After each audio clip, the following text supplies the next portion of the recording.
ఇవాళ నిన్ను పెద్ద మనిషి అని మేము పిలవాలనా? పెద్ద మనిషి అని పిలిపించుకునే అర్హత నీకు ఉన్నదా అని నేను ఈ వేదిక మీద నుంచి అడుగుతున్నా. నేను అడుగుతున్నా, ఇవాళ పెద్ద మనిషిని ప్రజాపాలన ఎందుకు పోవాలి, పాపాల భైరవుడు అధికారులు ఎందుకు రావాలో నువ్వు జవాబు చెప్పాలి.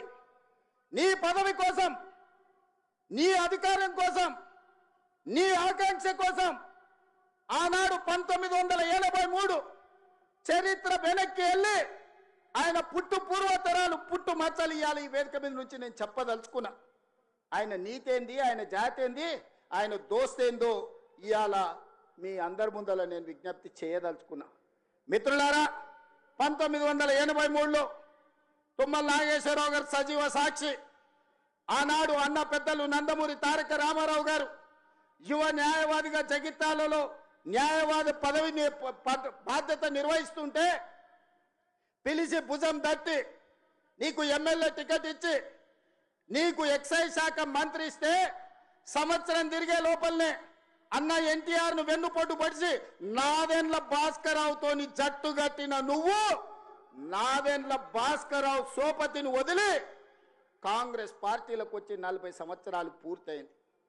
నేను అడుగుతున్నా పెద్ద మనిషిని, ఈ 40 ఏళ్ళు జగిత్యాల నియోజకవర్గమే కాదు కరీంనగర్ జిల్లాలో ప్రతి కాంగ్రెస్ పార్టీ కార్యకర్త 14 ఎన్నికల్లో 11 సార్లు ఎమ్మెల్యే, 3 సార్లు ఎంపీ, 1 సారి ఎమ్మెల్సీ, 14-15 సార్లు బీభావిస్తే దుఃఖాన్ని దిగముంగుకొని ఎన్టీఆర్ను వెన్నుపోటు పడిచిన నిన్ను, నాదెండ్ల భాస్కరరావు అనుచరుడైన నిన్ను ఎమ్మెల్యేగా, ఎంపీగా, ఎమ్మెల్సీగా ఏ ఎన్నికల్లో పోటీ చేసినా వేలాది మంది కాంగ్రెస్ పార్టీ కార్యకర్తలు నిన్ను భుజాల మీద మోసిన మాట నిజం కాదా?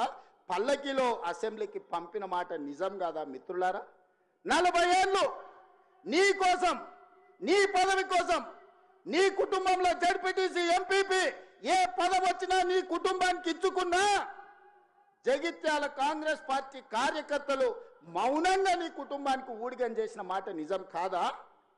గ్రామంలో ఉన్నోడు గ్రామంలో ఉండాలి, మండలంలో ఉన్నోడు మండలంలో ఉండాలి, జిల్లాలో ఉన్నోడు నియోజకవర్గంలో ఉన్నోడు నియోజకవర్గంలో ఉండాలని పాపంది చేసింది నువ్వు కాదా? మొన్న నేను జగిత్యాల కార్యకర్తలను కలిస్తే ఒక్కొక్కరు తమ కష్టాలను మనసు విప్పి మాట్లాడుతుంటే నాకు ఆశ్చర్యపోయినా. గాంధీ భవన్ చూసి ఒక నాయకుడు చాలా సంవత్సరాల తర్వాత మెట్రోలో పోతుంటే గాంధీ భవన్ కనిపిస్తే ఆనందంతో కన్నీళ్లు గారిని, ఆనంద బాష్పాలు గార్చిన మెట్రోలో నన్ను ఇట్లా గాంధీ భవన్ చూసిన మా నాయకుడు ఎన్నడూ నన్ను గాంధీ భవన్కు తీసుకుపోలేదని చెప్తుంటే నాకు నిజంగా మనసులో కలుక్కుమన్నది. ఇట్లాంటి కర్కోటకులైన నాయకులు ఉంటారా అని. అలాంటి నాయకుని కూడా జగిత్యాల ప్రజలు 14 సార్లు బీమా ఇస్తే ఎన్నో సార్లు ఓడిపోయినా వదలకుంటేనే ఆయన వెనకాల నిలబడి, ఆయన గండగా నిలబడి ఆయన భుజాల మీద మోస్తే ఒక్క ఏడాది పదవి లేకపోతే మీ గుండెల మీద దాన్ని మిమ్మల్ని మోసం చేసి పారిపోతాడా అని నేను అడుగుతున్న. మిత్రులారా, ఇది న్యాయమా? ఇదేనా నీ జాతి, నీ నీతి? ఈ వయసులో నువ్వు 40 ఏళ్ళు నీ జెండా మోసి నిన్ను మోసిన కార్యకర్తల గుండెల మీద దాన్ని మోసం చేసి శత్రువు సంతను చేరుతావా? శత్రువు సంకలు చేరి ప్రజాపాలన పోవాలంటావా? ఇట్లాంటోడు పెడితే పెళ్లి కోరుకున్నాడంట, పెట్టకపోతే సావు కోరుకున్నాడంట. ఇంతకంటే ఉదాహరణ ఇంకేమన్నా ఉందా? నేను అడుగుతున్న పెద్ద మనిషిని, ఈ ప్రజాపాలన ఎందుకు పోవాలి? 10,000 కోట్ల రూపాయల ఆడబిడ్డలకు మహాలక్ష్మి పథకం ద్వారా ఆర్టీసీలో ఉచితంగా అమ్మవారిని దర్శించుకోవాలన్నా, అమ్మగారి ఇంటికి పోవాలన్నా మా అక్కలందరినీ ఆర్టీసీలో ఉచితంగా ప్రయాణం ఇచ్చినందుకు ప్రజాపాలన పోవాలన్నా?